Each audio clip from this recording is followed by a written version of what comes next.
Hello, I'm Natalie Kunsman, MD, and today we are talking about turmeric. And there's a few different ways to pronounce it, but that's the way I do it. And why are we talking about it? Well, first of all, let me just say that turmeric is a flowering plant, and it has an official scientific name called Curcuma longa, and it's actually in the ginger family. And we all know that the roots of this are used in cooking. So the plant is a perennial and a rhizomatous herbaceous plant that's mostly native to the Indian and Southeast Asia area that requires a pretty high temperature year-round and a considerable amount of rainfall needed for it to thrive.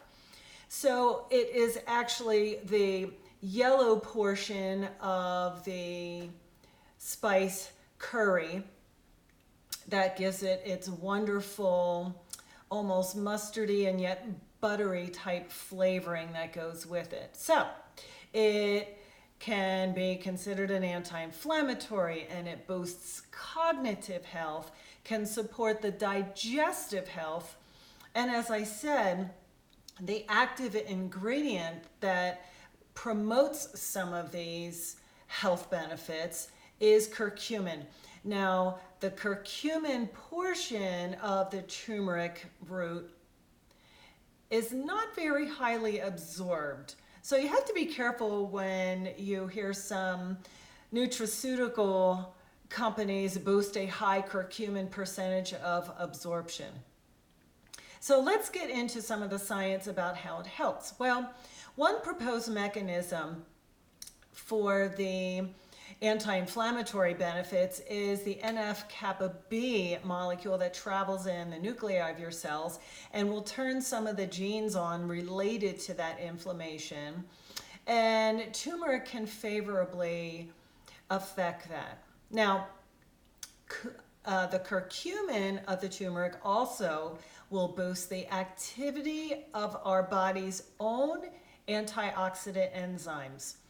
And to that note, that curcumin will deliver a real aggressive, we'll say, punch against the free radicals. Now, as far as the brain health benefits is concerned, curcumin is potentially improving the BDNF, which is the brain-derived neurotropic factor. And we've talked about this in previous lectures. And it is linked to improved brain function, but also the preventive tactics at lowering your risk of other brain-related diseases, namely Alzheimer's, Parkinsonism, and some neurodegenerative brain issues. And perhaps one of the more studied in recent years is the benefit of curcumin when it comes to heart disease, in the fact that it will improve the endothelium, which is the lining of your blood vessels, and those blood vessels are supplying that heart of its good circulation. Now, there is some information that there may be some cancer prevention benefit, especially of those in the digestive system, namely colorectal cancers. So there is a small study that showed about 40 plus men with colonic lesions, and most of those lesions are in the polyp family, and they were given 4 grams of curcumin per day, and then in their future follow-up colonoscopies, reduce the number of those lesions by about 40%. So that is significant, and hopefully we can do more robust studies to prove that in the future. Now, back to some of the brain-related chronic disease preventive issues. The thought behind the curcumin is that it may prevent some of those tangles and beta amyloid plaques that are built up in the Alzheimer's picture. And there's actually some studies that are showing that curcumin may actually repair those plaques or clean them up. Now, curcumin, turmeric, is a potent anti-inflammatory compound, and that makes very good sense with arthritis. And I have been working with some very integrative, good rheumatologists that are now starting to recommend a lot of this turmeric with their treatment strategies. Now, one of my favorite recommendations that has been panned out in the literature is with diabetes. And what turmeric has is it can become a great insulin sensitizer.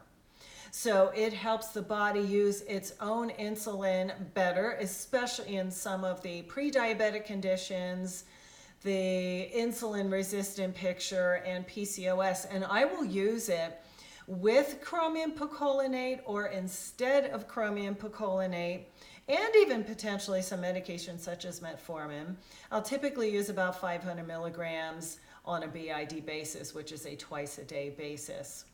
There is also another home remedy that works quite nicely, which is to take a 50-50 tincture of some of your turmeric, mix it with water, create a paste, and put it on some of your burns, cuts, or other derm-related issues. So, like any other compound, there are some interferences with some medications, and I would use it quite cautiously in anybody with blood thinners. Now, it has been head-to-head against some of the cholesterol medications, almost thought to be equal to a lower dose statin. That has yet to pan out, but it may be used in addition to a statin for your overall anti-inflammatory effect of that statin to the arterial or to the endothelial wall. So again, this has been a root that has been around for thousands and potentially millions of years on this earth. There is a reason why in some of the Indian and Asian countries we have almost no heart disease. Turmeric is proposed as being one of the mainstay roots, and the high dose of curcumin causing and preventing some of their health benefits. Again, I'm Natalie Kunsman, MD. Subscribe to my channel below, and until we meet again, be well.